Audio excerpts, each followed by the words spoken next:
La sagesse, alléluia. Notre thème d'aujourd'hui, c'est la sagesse.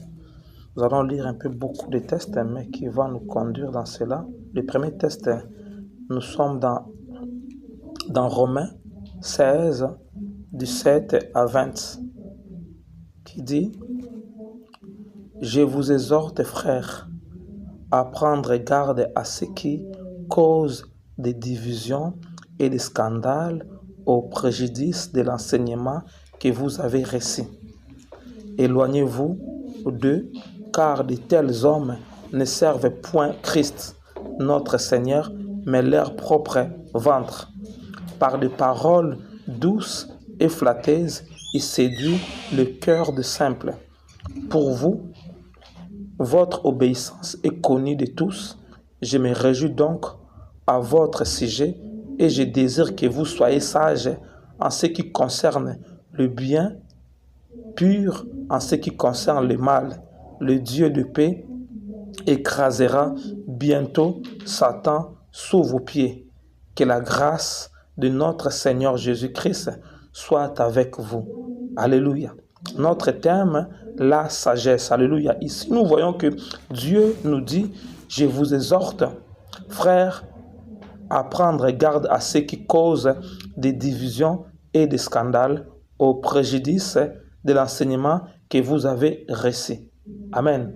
Dieu nous parle de prendre garde aux gens qui amènent les divisions et les scandales. Parce que Dieu n'est pas un Dieu de division, mais Dieu est un Dieu d'unité. Alléluia. Dieu dit, là où 2 ou 3 sont réunis en mon nom, je suis au milieu de vous. Il dit, si 2 ou 3 personnes s'accordent pour prier, moi l'Éternel, je vais les exaucer. Alléluia. Mais on dit que ces personnes-là, ils amènent la division et le scandale. Alléluia. Ils vont amener ça comment? À travers leur enseignement. Ces enseignements ne seront pas conformes aux enseignements que Dieu vous a parlé. Parce que Dieu dit que l'Église est bâtie sur les enseignements des apôtres et des prophètes. Jésus-Christ est le principal de l'angle.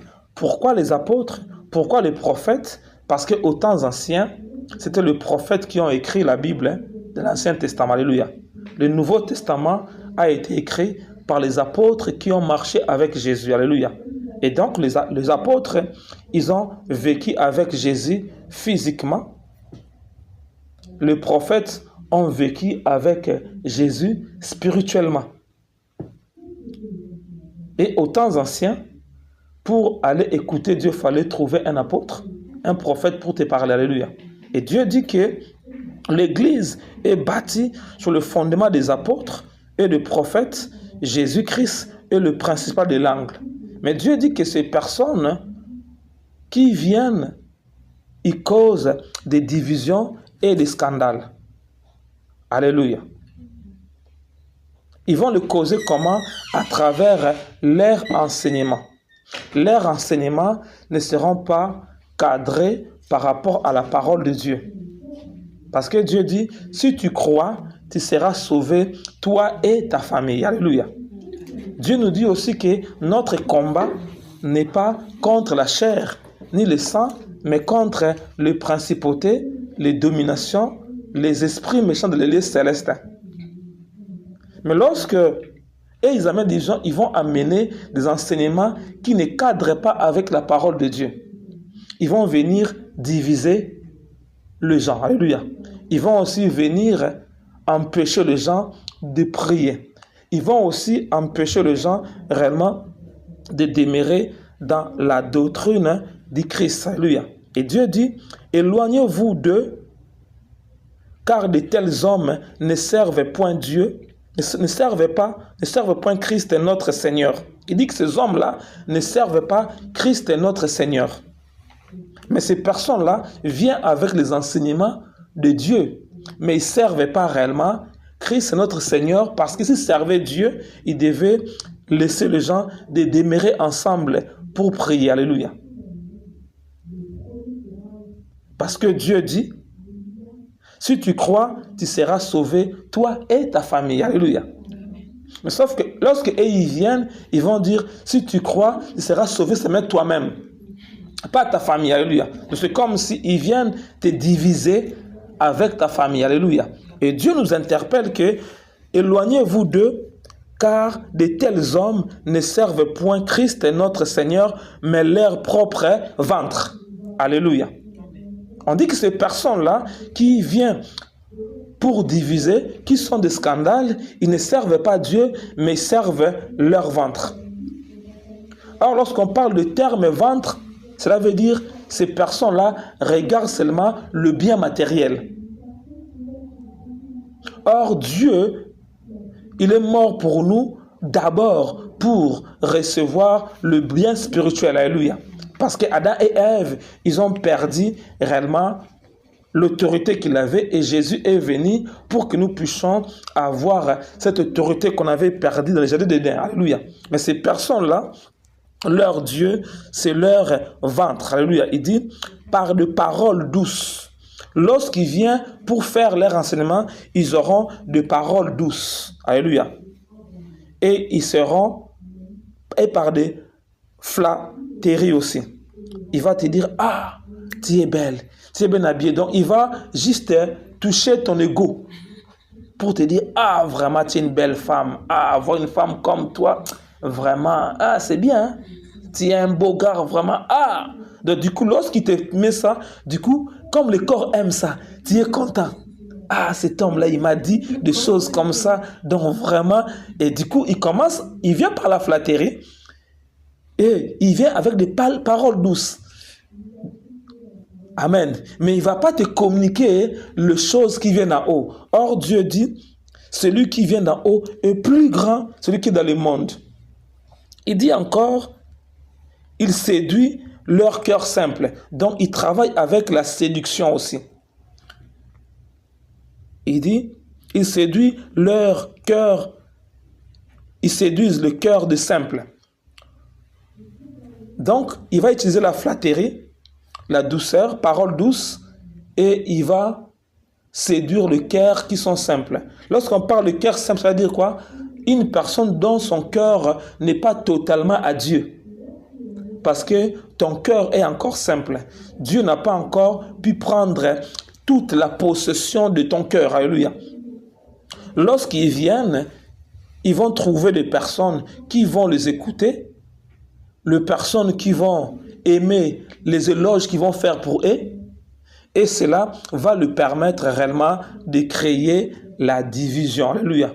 Lorsqu'il crée la division en toi, il va te séparer avec les personnes qui vont t'aider réellement à grandir spirituellement, juste pour t'amener à l'abattoir, pour te tuer. Alléluia. C'est pour ça que Dieu dit, éloigne-toi de ces personnes-là, parce que ces personnes-là, ils ne marchent pas avec Christ, mais leur Dieu, c'est leur ventre. Maintenant, la question qu'on doit se poser cet après-midi, est-ce que ton cœur appartient totalement à Christ? Parce qu'il dit que ces personnes-là, pour qu'ils puissent réussir leur travail, il faut que ton cœur soit simple. Il faut que ton cœur ne soit pas rempli de la parole de Dieu. Il faut que le Père et le Christ ne puissent pas s'asseoir en toi. La personne dont le Père et le Christ est assis dans sa vie, il ne pourra pas. Il va essayer par des paroles de douceur, il va essayer par la flatterie. Il va voir que la personne là, comme il est posé sur le fondement des apôtres et des prophètes, ça ne va pas bouger. Et Dieu nous pose la question, quel est l'état de nos cœurs cet après-midi? Si notre cœur appartient totalement à Dieu, parce que Dieu dit, si mes paroles demeurent en vous, moi et le Père, nous allons venir s'asseoir en vous. Alléluia. Parce que Dieu voit la parole de Dieu en toi. Dieu maintenant, il vient s'asseoir en toi. Il s'assoit où? Dans ton cœur. Il prend possession de ton cœur. Maintenant, lorsque le flatteur vient, lorsque les gens qui parlent avec douceur qui vient, lorsque ton cœur est comme ça, il ne pourra pas changer ta vie. Pourquoi? Parce que tu continueras à déclarer les choses de Dieu et il ne pourra rien faire. Parce que Dieu est réellement assis en toi. Alléluia. Mais si l'apôtre Paul, il dit, pour vous, votre obéissance est connue de tous. Je me réjouis donc à votre sujet et je désire que vous soyez sages. Ici, nous voyons que lorsque l'apôtre Paul parlait à ces personnes, il dit que ces personnes-là, ils avaient réellement l'obéissance à la parole de Dieu. Il dit que votre obéissance est connue par tous. Alors, nous pouvons aussi dire, les gens qui ont de cœur simple sont des personnes qui sont là à obéir à la parole de Dieu. Mais ces hommes, ils obéissaient à la parole de Dieu. Parce que Dieu dit, si tu obéis à ma voix, si tu obéis à ma parole, je te donnerai la supériorité sur les nations. Alléluia. Il dit, si tu obéis à ma parole, si tu écoutes l'ange qui est devant toi, ton combat sera mon combat, c'est-à-dire sera mon adversaire. Alléluia. Parce que tu obéis à la parole de Dieu. Nous voyons, Saoul avait le cœur simple. Il n'a pas obéi à la voix du Seigneur. On l'a envoyé pour combattre, mais il a combattu, il a gagné. Mais comme il avait un cœur simple, qu'est-ce qu'il a pris? Il a pris aussi le brebis pour venir sacrifier pour Dieu. Or, Dieu n'avait pas dit de ne pas faire ça.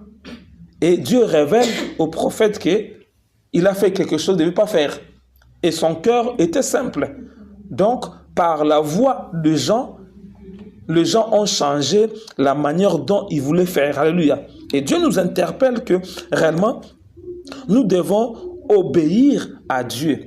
Celui qui obéit à Dieu promptement, cette personne-là, il sera protégé. Imagine un peu un serpent t'a mordu. Le venin monte. Toi, tu dis, bon, comme le serpent m'a mordu, j'habite à 5 km. Je vais seulement aller à 5 km pour me soigner. Or, le venin montera. Tu as vu, mais tu n'étais pas obéissant. Automatiquement, la mort peut te prendre en chemin. Les gens qui sont dans le désert, le serpent les a mordis. La Bible déclare, Dieu a mis le serpent de rein dans le désert. Il dit que quiconque va regarder au serpent de rein, il sera guéri. Il y avait des gens qui ont regardé au serpent de rein. La Bible déclare qu'ils étaient guéris. Mais ceux qui ne voulaient pas obéir, ceux qui ne voulaient pas regarder, ils regardaient seulement leur plaie. La mort était leur partage. Donc, pour avoir la victoire contre ces personnes dont leur Dieu est leur ventre, il faut réellement être obéissant à la parole de Dieu. Lorsque j'obéis à la parole de Dieu, cela me donnera la force. Parce que lorsque Dieu me donne un ordre de faire, des fois, il ne pourra pas me dire ce qui va arriver. Mais moi, je dois seulement obéir parce que j'ai écouté, Dieu m'a dit. Et Paul dit ici que je connais et beaucoup de gens connaissent votre obéissance. C'est pour cela, vous, je sais que l'ennemi ne pourra pas vous diviser. Je sais que le faux chrétien, le faux serviteur, dont leur Dieu et leur ventre, lorsqu'il viendra vers vous, il ne pourra pas vous diviser. Il ne pourra pas enlever les choses que j'ai bâties en vous.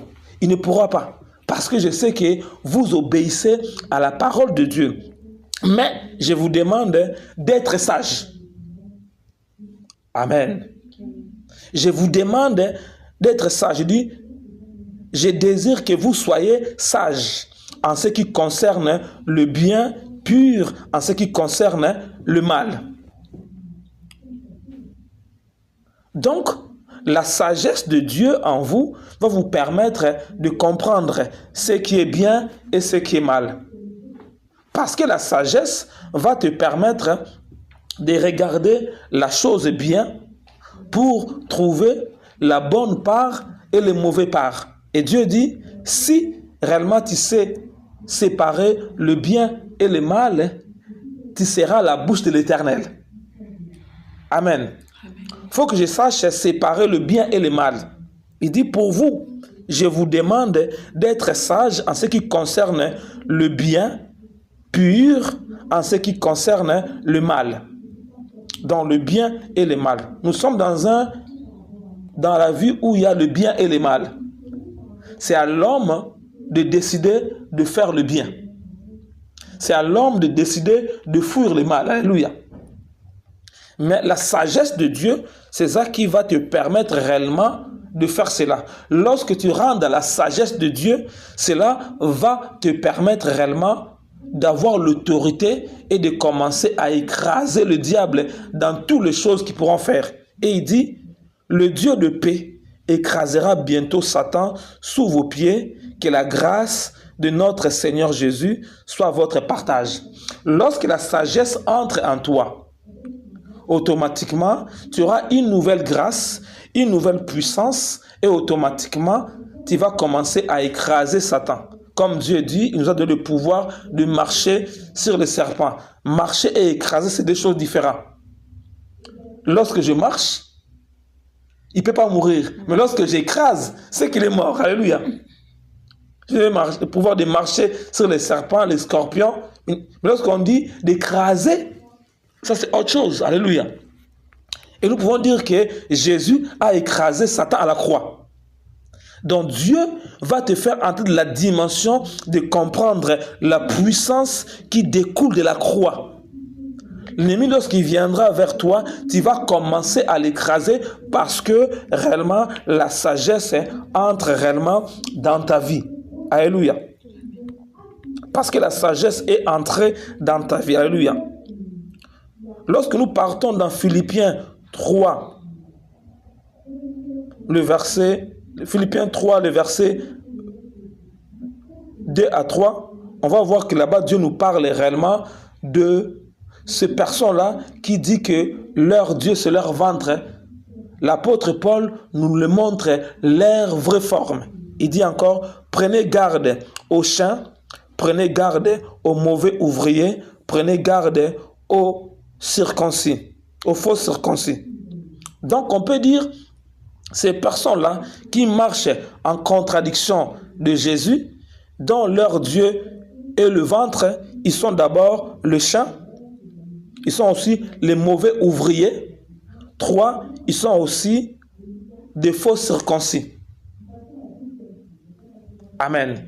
Lorsqu'on parle de chien, on voit la Bible nous fait voir un jour une femme qui venait pour dire à Jésus, mon enfant est malade. Jésus l'a dit, la nourriture des enfants, je ne donne pas ça aux chiens. Alléluia. Cette dame-là a insisté et Dieu l'a donné quand même. Parce que lorsqu'un chien rentre quelque part, le chien, son problème, il veut seulement manger. Un chien, même s'il a déjà rassasié, s'il veut la nourriture, il va essayer de manger tellement beaucoup. Comme si ça finit, comme si ça reste, il ne va pas manger. Donc un chien, lorsqu'il voit une nourriture, il va manger jusqu'à ce que le ventre est tellement plein, il n'arrive pas à marcher. Là, il est content. Amen. Donc on dit que ces personnes-là sont des chiens parce que leur Dieu, c'est leur ventre. C'est comme si ils sont des gourmands. Ils aiment que manger. Il dit encore, ces personnes-là sont aussi des mauvais ouvriers. Des mauvais ouvriers qui ne respectent pas le protocole de Dieu, qui ne travaillent pas selon le fonctionnement des apôtres et des prophètes. Ils ne respectent pas le principe que Dieu a établi. Alléluia. Ils travaillent comme eux ils veulent. Or, chaque serviteur doit obéir à son maître qui est Jésus. Alléluia. Mais eux, ils disent, ils font par eux-mêmes parce qu'ils n'ont pas de maître. Or, nous sommes des esclaves du Christ. Alléluia. Tout ce que nous faisons, nous le faisons par rapport à Dieu. Il dit encore aussi, prenez garde aux faux circoncis. Dans la circoncision qui se faisait dans le corps, mais Dieu aujourd'hui n'a pas besoin, Dieu a besoin de la circoncision du cœur. Comme on a dit, si réellement ton cœur appartient à Jésus, Dieu est assis dedans. Lorsque les gens qui vont venir amener la division, ils ne pourront pas te prendre. Ils ne pourront pas mettre un scandale. Pourquoi? Parce que ton cœur appartient à Dieu, car la circoncision, c'est nous qui rendons à Dieu notre culte par l'Esprit de Dieu qui nous glorifions en Jésus-Christ et qui ne mettons point notre confiance dans la chair. Il dit, nous sommes les vrais circoncis parce que nous adorons Dieu en esprit. Donc, cela veut dire que faut que le Saint-Esprit soit le maître de ton cœur. On peut dire que ces personnes-là aussi, leur cœur, le Saint-Esprit n'est pas leur maître. Alléluia. Parce qu'on dit, car le circoncis, c'est nous qui rendons à Dieu notre culte par l'Esprit de Dieu, ou par l'Esprit de Christ, ou par l'Esprit du Père, ou par le Saint-Esprit,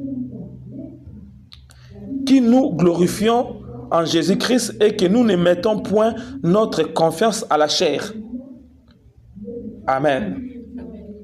Donc on peut dire aussi que ces personnes-là, dont leur Dieu et leur ventre, ce sont des personnes qui travaillent dans la chair, dont les œuvres de la chair se manifestent en eux. Comme la chair se manifeste en eux, ils aiment les choses du monde. Parce que le corps aime tout ce que le monde fabrique. Alléluia. Le corps n'aime pas la prière. Alléluia. Le corps aime le plaisir du monde. Alléluia. Et donc, ces personnes-là, ils aiment réellement la chair. Donc, on peut dire, ces personnes-là, qui amènent la division, qui amènent les scandales, ils sont des chiens, ils sont des faux circoncis, ils sont des mauvais ouvriers, ils sont des personnes qui ne sont pas remplies du Saint-Esprit. Ils travaillent dans la chair. Les œuvres de la chair sont en eux. Alléluia. C'est pour ça qu'ils travaillent comme ça. Il dit dans le Philippiens 3, 18 à 21, il dit, car il en est plusieurs qui marchent en ennemis de la croix de Jésus-Christ. Je vous en ai souvent parlé et j'en parle maintenant encore en pleurant. Leur fin sera la perdition. Ils ont pour Dieu leur ventre. Ici encore, on parle encore. Il dit, ces personnes-là, ils marchent à l'ennemi de la croix. Ces personnes-là ne croient pas à ce que Jésus a fait à la croix. Ils interdisent les gens d'invoquer le sang de l'agneau. Ils interdisent les gens de croire que Jésus est mort à la croix pour nous. Alléluia. Parce qu'ils marchent en ennemi de la croix. Parce que Jésus était venu sur la terre pour mourir à la croix réellement. C'était le but précis de mourir à la croix pour, à travers cette mort de la croix, qu'il puisse récupérer la clé de la mort et de ce jour de mort entre les mains du diable et redonner ça à l'église. Alléluia. Maintenant, comme ils ne croient pas à ce que Christ a fait à la croix, c'est pour ça que Dieu dit que leur fin c'est comme ça, parce que leur Dieu aussi, c'est le ventre. Il dit, ils mettent leur gloire dans ce qu'ils font, leur honte. Ils ne pensent qu'aux choses de la terre. Ces personnes-là, ils pensent aux choses de la terre. Ils ne pensent pas qu'il y aura une vie après la mort. Leurs problèmes, ils sont concentrés seulement sur le bien matériel. Ils pensent qu'aux choses du monde. Ils pensent seulement qu'il faut que tu puisses te nourrir très bien. Mais non, on doit se nourrir très bien, mais on doit aussi penser après la mort. Il faut que nous retournions auprès de Dieu. Alléluia. Or, la Bible déclare, seuls les gens qui auront le Saint-Esprit, lorsque la trompette sonnera, c'est eux qui monteront. Alléluia. Parce que l'évangile du Christ n'empêche pas d'avoir une vie heureuse sur la terre, non.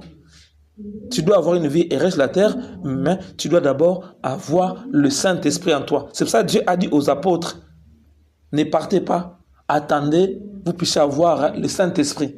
J'étais venu pour ça, de mourir à la croix, pour libérer le Saint-Esprit qui est en moi. Parce qu'avant, le Saint-Esprit venait seulement, il partait, alléluia. Mais comme Jésus lui-même, le Saint-Esprit habitait en lui, dans le corps humain, il fallait que lui aussi puisse mourir pour que le Saint-Esprit, lorsqu'il va sur le corps de Jésus, maintenant, il puisse aussi entrer dans le corps des gens. Pour qu'il puisse demeurer en nous éternellement. Alléluia. Parce que le Saint-Esprit ne vient pas où il part. Le Saint-Esprit, il est en toi, il habite éternellement en toi. Parce que ton corps est le temple du Saint-Esprit. Mais ces personnes-là, comme ils ne croient pas à ce que Christ a fait à la croix, Donc, ils ne croient pas aussi au Saint-Esprit. Il y a des églises qui ne croient pas au Saint-Esprit. Ils disent que le Saint-Esprit n'existe pas, alléluia. Et qu'il n'est pas une personne. Mais or, le Saint-Esprit est Dieu, un esprit, mais qui habite en nous. Alléluia. Donc, Dieu nous dit que, parce que ils mettent leur gloire dans ce qui fait leur honte, ils ne pensent qu'aux choses de la terre. Mais notre cité à nous est dans le cieux, d'où nous entendons aussi comme sauveur le Seigneur Jésus-Christ, qui transformera le corps de notre humiliation en les rendant semblables au corps de gloire par le pouvoir qu'il a d'assujettir toutes choses. Nous croyons que Jésus, lorsqu'il va revenir, il va transformer notre corps à son corps de gloire. Parce que Jésus, lorsqu'il est sorti, il avait un autre corps, alléluia. Ce corps de gloire-là, nous avons ce corps-là, nous devons attendre cela. Notre cité se trouve au ciel, alléluia. Mais sauf que le faux ouvrier, le chien, dont leur Dieu est leur ventre, et ils pensent qu'aux choses de la terre. Et lorsqu'il te fait, c'est comme si il te ferme la porte du ciel. Tu auras seulement une vie errée sur la terre. Mais lorsque tu vas mourir, ta vie sera où? Alléluia. Mais nous savons que lorsqu'on doit partir, nous devons avoir la vie au ciel. Parce qu'on se prépare ici sur terre pour un jour, lorsque la trompette sonnera, nous puissions être auprès de Jésus-Christ de Nazareth. Alléluia. Alléluia. Pour ça, Dieu nous interpelle que nous devons réellement être sages. Si le Saint-Esprit prend possession de notre cœur, maintenant, nous devons réclamer la sagesse de Dieu. Cette sagesse va nous permettre réellement de séparer le bien et le mal. Lorsque nous sommes dans 2 Samuel 20, 14 à 22, nous voyons l'histoire de cette dame. 2 Samuel 20, 14 à 22 qui dit: Joab traversa tous les tribus d'Israël dans la direction de Baal-Eben, Meka, et tous les hommes d'élite se rassemblaient et les suivirent. Il vint assiéger Sheba dans Bel-Maka et il élevait contre la ville une terrasse qui atteint le rampe. Tout le peuple qui était avec Joab sapait la muraille pour le faire tomber. Alors une femme habile, qui veut dire aussi sage, une femme habile s'est mise à crier de la ville: Écoutez, écoutez, dit, je vous prie à Joab, approche jusqu'ici, je vais te parler. Il s'approcha d'elle et la femme dit: Es-tu Joab? Il répondit: Je le suis. Et elle lui dit: Écoute les paroles de ta servante. Il répond: J'écoute. Et elle dit: Autrefois, on avait coutume de dire que l'on consultait Abel, et tout s'est terminé ainsi. Je suis une des villes paisibles et fidèles en Israël, et tu cherches à me faire périr, une ville qui est une mère en Israël. Pourquoi détruirais-tu l'héritage de l'Éternel?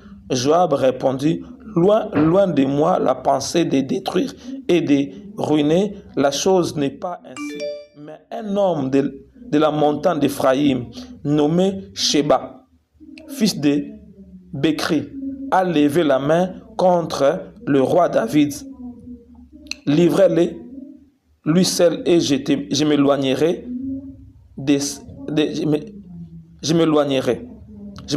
de la ville. La femme dit à Joab: Voici sa tête te sera jetée par la muraille. Et la femme alla vers tout le peuple avec sa sagesse. On dit avec sa sagesse. On répète avec sa sagesse. Et il coupa la tête à Sheba, fils de Bérix, et la jeta à Joab. Joab sonna de la trompette. On se dispersa loin de la ville et chacun s'en alla dans sa tente, et Joab retourna à Jérusalem. Amen. Nous voyons que cette femme avait la sagesse. Cet homme, un criminel qui est rentré dans leur ville, une ville qui est paisible. Alléluia. Et voilà que le combat arrive dans la ville là, et les gens là voulaient réellement briser le mur et tuer les gens de la ville à cause de cet homme qui est à l'intérieur. Parce que cet homme-là, c'était aussi un mauvais ouvrier. Alléluia. Parce qu'il n'a pas respecté le roi. Alléluia. La Bible déclare que cette femme-là, qui était habile, qui était sage, il a écouté, il dit à Joab, calme-toi, moi je t'amènerai la tête de cet homme-là. Mais cet homme, c'était un homme fort. Mais comment ils ont coupé sa tête? Alléluia. Parce que la sagesse permet d'arrêter même les gens qui sont plus forts que toi. Alléluia. Par la sagesse, il a récupéré la tête de cet homme-là. Ils ont jeté et le combat était fini. Or, lorsque le chien, les mauvais ouvriers, le faux circoncis rentre dans ta maison, rentre dans ta famille, rentre dans ton église, rentre dans ton pays, il ne vient pas pour s'amuser. Il vient pour diviser. Alléluia. Il vient pour détruire toutes les choses que tu avais bâties peut-être 5 ans, 10 ans, 20 ans. Cette ville était une ville paisible. Était aussi une mer en Israël. Mais ce jour-là, s'il n'y avait pas la sagesse, cette ville devait être détruite. Alléluia. Aujourd'hui, beaucoup de maisons, beaucoup de familles, beaucoup d'églises sont détruites parce qu'ils n'ont pas la sagesse. Alléluia. Parce que les mauvais ouvriers sont rentrés, les chiens sont rentrés juste pour faire leur travail.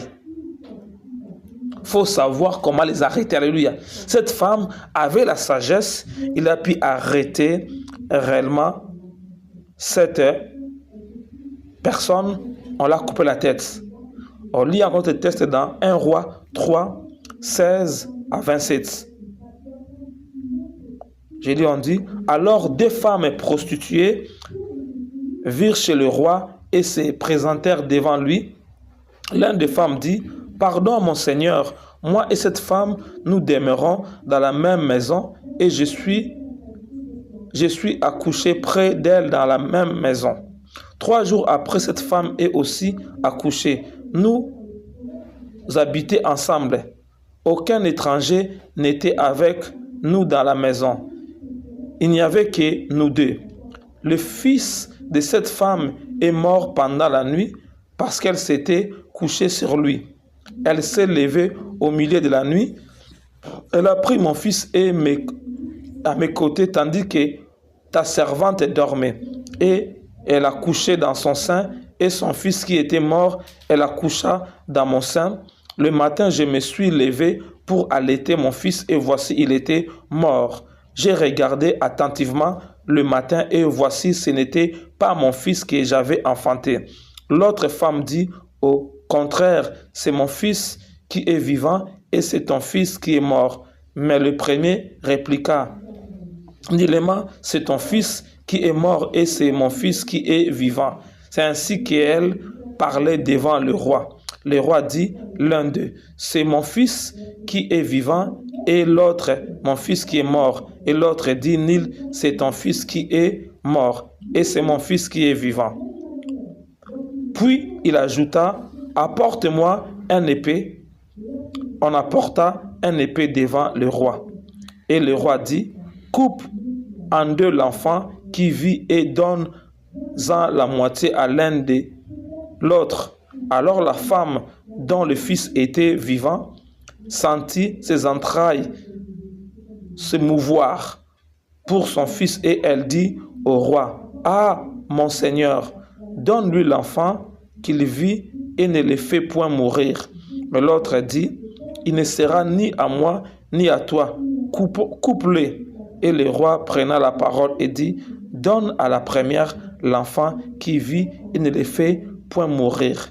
C'est elle qui est sa mère. Amen.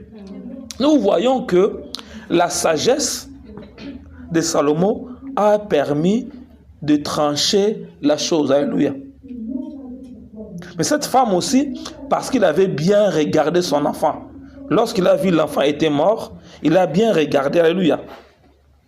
Il a bien regardé, il dit, mais non, ça c'est pas mon enfant, alléluia. Cette femme aussi était sage déjà. Mais il fallait trouver quelqu'un qui devait juger la chose. Sinon, il devait perdre son enfant. Beaucoup de gens perdent leur truc qui lui appartient parce que il manque la sagesse. Alléluia. Il ne regarde pas bien sa chose. Cette femme avait bien, elle dit, ça c'est mon enfant. L'autre dit, non, non, non, non. Lorsqu'ils sont arrivés devant le roi aussi les a écoutés, mais le roi a pris quoi? L'épée. De la sagesse, c'est aussi un épée. Parce qu'on voit là-bas, la femme aussi a pris un épée pour couper la tête de Sheba, qui s'est rébellé contre le roi David. Ici aussi, le roi Salomon a pris aussi un épée pour couper, parce qu'on dit qu'un magistrat, c'est un serviteur de Dieu. On lui a donné un épée, non pas pour s'amuser, mais pour l'utiliser. Alléluia. Et lorsque Salomon a voulu l'utiliser, il déclare que la mère de l'enfant, il a dit, il a senti le douleur d'enfantement. Il a dit, remettons l'enfant à la femme voleuse. Vaut mieux que l'enfant reste en vie. Je ne vais plus réclamer mon enfant, mais je laisse quand même vivre. L'autre, automatiquement, comme son cœur n'était pas à Dieu, il s'est accusé en parlant. Il dit, je ne prends pas l'enfant. Hein? Vous me seulement tuez l'enfant. Alléluia. Et le roi a compris que ce n'était pas son enfant, mais c'était l'enfant de la personne qui avait donné l'enfant à l'autre. Alléluia.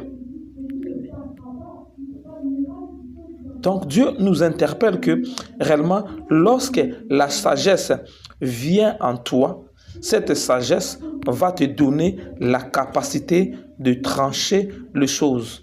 Même si l'ennemi est déjà infiltré dans ta maison, dans tes affaires, la sagesse va te permettre comment l'attraper et comment le mettre à côté. Alléluia.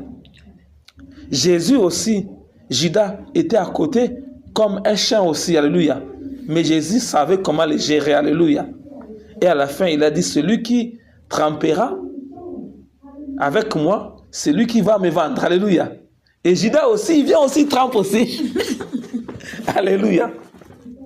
Pourquoi? Parce que la sagesse a fait que Judas était là, mais Judas n'a pas communiqué ses bêtises dans les 11 disciples. Non. Parce que la sagesse de Dieu empêchait Judas de communiquer sa sémence de division. Alléluia. Dieu nous parle, c'est la sagesse qui va nous donner la capacité de vaincre ces choses. Et lorsque nous lisons dans Proverbe 24, 3 à 4 qui dit, c'est par la sagesse qu'une maison s'élève. Alléluia. C'est par la sagesse qu'une maison va s'élever. Il y avait un petit brique, comme la sagesse est là, des briques, et la maison est bâtie par la sagesse. Alléluia. La sagesse permet la maison soit bâtie pour empêcher les gens d'y entrer. Et la sagesse travaille aussi avec l'intelligence. Il dit, c'est par l'intelligence qu'elle s'affermit, qui va faire que la maison soit solide. Les mots affermir. Hein? La sagesse bâtit, l'intelligence permet que le mur soit affermi, le mur puisse être réellement de mur en béton, cailloux mélangés avec des fers à l'intérieur et ciment et le sable. Lorsqu'il vient pour taper le marteau, ça résiste, ça ne tombe pas. Il dit encore, c'est par la science que les chambres se remplissent de tout le bien précieux, agréable. Alléluia. Donc, dans la sagesse, il y a l'intelligence cachée, il y a aussi la science cachée à l'intérieur, pour permettre que les choses puissent être bien. Alléluia. Parce que ces personnes, si la sagesse n'était pas là, le mur là-bas devait être brisé. Cette femme devait aussi perdre son enfant. Et beaucoup de gens aujourd'hui, leurs choses sont détruites parce que la sagesse n'est pas leur partage. C'est pour ça que Dieu aujourd'hui nous parle, nous devons être sages. Lorsque la sagesse est dans ta vie, même lorsque un faux ouvrier vient, un chien vient, un faux circoncis vient, dont son Dieu est dans les ventres, il faut savoir comment l'arrêter. Alléluia. Sinon, il va tout détruire. Parce que son but, de venir détruire tout ce que toi tu as fait. Comme ils travaillent la chasse, c'est comme s'ils sont des serviteurs du diable. Alléluia. Leur Dieu, c'est leur ventre. Mais Dieu dit, pour vous, si la sagesse encore est dans vos vies, si le Saint-Esprit prend contrôle de votre cœur, si vous êtes basé sur les fondements des apôtres et des prophètes, lorsque ces personnes-là viendront, il ne pourra pas vous infiltrer. Lorsqu'il viendra avec les flatteries, il viendra avec la séduction. Alléluia. Lorsqu'il viendra avec des paroles de douceur, tu pourras savoir que cette douceur-là, il y a un esprit derrière. Cette flatterie-là, il y a un esprit derrière. Donc, il ne pourra pas. Et tu pourras l'arrêter. Alléluia. Lorsque tu vas l'arrêter, les choses que tu fais vont continuer à grandir, parce que la sagesse est ton ami, l'intelligence est ton ami, la science est ton ami. Alléluia. De les choses que Dieu te donne, on ne pourra pas les voler comme Dieu a dit, ta couronne, c'est à toi, on ne peut pas la voler. Mais il faut que la sagesse soit là pour que tu gardes ta couronne lorsque le Seigneur viendra. Parce qu'il dit, tu as pris ta couronne, mais je te demande, garde ta couronne, qu'on ne te vole pas lorsque je viendrai. Si je trouve la couronne, sera avec moi. Si je ne trouve pas la couronne, sera pitié. Mais la sagesse, l'intelligence, la science te permettra réellement de garder les choses que Dieu t'a données. Alléluia. Nous allons dire à Dieu merci parce qu'il nous a montré réellement ces faux ouvriers, ces chiens et ces faux incirconcis, comment ils opèrent, parce qu'ils ne viennent pas au nom de Jésus. Ils nient la croix, mais leur Dieu, c'est leur ventre. Leur Dieu, les choses du monde. Mais nous, notre Dieu, il vient du ciel. Il veut que nous puissions avoir le Saint-Esprit parce que nous sommes que des pèlerins sur la terre. On n'est que des passagers. Nous sommes des pèlerins. Allez, prions. Disons à Dieu merci. Seigneur, nous voulons te dire merci. Nous voulons te célébrer, toi le Dieu fort et redoutable. Mon âme te bénit, mon âme t'exalte parce que tu ne changes pas. Toi qui nous as interpellés réellement, oh mon Dieu, cet après-midi, nous devons être sages, oh mon Dieu, mon roi. Tu dis la sagesse est importante pour nous permettre réellement, oh mon Dieu, de garder ce que toi tu nous as donné. Tu nous as montré l'exemple réellement de Salomon, l'exemple de cette femme habile, oh mon Dieu, qui a protégé réellement toute une ville, oh mon Dieu, par sa sagesse. Père, nous voulons te dire merci. Nous voulons te célébrer parce que tu nous as interpellés réellement. Comment, oh, c'est faux, entre dans des maisons, entre dans des églises, entre dans des familles, entre dans des pays, juste pour prendre, pour détruire. Nous te bénissons, nous te célébrons. Toi, le Dieu fort et redoutable. Je te bénis parce que tu veux que la sagesse soit notre partage. Tu veux que nos cœurs soient remplis de l'Esprit de Dieu. Nous te bénissons, nous te célébrons parce que tu es le Dieu fort et redoutable. C'est la raison pour laquelle nous te bénissons, la raison pour laquelle nous t'adorons. Tu es le Dieu fort et redoutable. Tout ce qui est à moi te bénit, tout ce qui est à moi te bénit, tout ce qui est à moi te célèbre. Au nom puissant de Jésus-Christ Nazareth, au nom puissant de Jésus-Christ Nazareth. Tu vas dire à Dieu, si ton cœur est encore simple, si réellement ton cœur n'appartient pas totalement à Dieu, tu vas dire à Dieu, Dieu, prends tout de mon cœur, rentre dans les profondeurs de mon cœur, dans les hauteurs, dans les largeurs, dans les centimètres, entre, prenne possession, parce que je ne veux pas que le chien puisse venir voler. Je ne veux pas les ennemis du Christ puissent entrer à moi. Allez, prions maintenant. Seigneur, nous t'invoquons, toi le véritable Dieu. Je te bénis, je te célèbre, oh mon Dieu, mon roi. Toi qui veux que nos cœurs puissent appartenir totalement à l'Esprit de Dieu. Saint-Esprit, nous t'invoquons, oh mon Dieu, mon roi. Nous t'invoquons, oh mon Dieu, tu connais le cœur de mon frère. le cœur de ma sœur, oh mon Dieu. Tu veux que nos cœurs puissent appartenir à toi totalement. C'est la raison pour laquelle nous t'invoquons, ô Esprit de Dieu. Toi qui dis, tu nous baptiseras du feu et du Saint-Esprit. Père, ma prière, ô mon Dieu, mon roi, ceux qui ne sont pas encore baptisés du feu et du Saint-Esprit, que le Saint-Esprit descend comme une personne pour prendre possession de nos cœurs maintenant, au nom puissant de Jésus-Christ. Le Saint-Esprit descend pour prendre possession de nos cœurs maintenant. Le Saint-Esprit descend pour prendre possession de nos cœurs maintenant, au nom puissant de Jésus. Que le Saint-Esprit descend pour prendre possession de nos cœurs maintenant. Saint-Esprit descend et prend possession de nos cœurs, oh mon Dieu, pour que nous puissions appartenir à toi totalement. Saint-Esprit, nous t'invoquons, Esprit de Dieu. Descends, prends maintenant notre totalité, prends réellement de nos cœurs, prends maintenant nos cœurs, viens faire la circoncision de nos cœurs pour que nous puissions appartenir à toi totalement, au nom puissant de Jésus-Christ Nazareth, au nom puissant de Jésus-Christ. Tu vas maintenant prendre le pain de soi, dit, je prends le pain de l'esprit et je commence à égorger tous les chiens qui se lèvent contre moi. Au nom de Jésus-Christ, tous les chiens qui viennent vers moi, je perce leur ventre. Au nom de Jésus, alors que leur Dieu se trouve dans leur ventre, je perce leur ventre et je coupe leur tête. Au nom de Jésus, allez, prie. Père, nous commençons à prier. Je prends le pain de l'esprit et je commence à percer le ventre de tous ces chiens. Je perce leur ventre au nom puissant de Jésus-Christ, alors que leur Dieu est leur ventre. Je perce leur ventre au nom puissant de Jésus-Christ et je libère le pain flambant de l'Éternel. Je coupe leur tête au nom puissant de Jésus-Christ, au nom puissant de Jésus-Christ, au nom puissant de Jésus-Christ. Tous ces pouvoirs de chiens qui venaient pour voler, qui venaient pour détruire, qui volaient pour égorger, nous prions maintenant que le feu d'Évra commence à le brûler. Le feu d'Évra commence à le brûler. Le feu d'Évra commence à le brûler.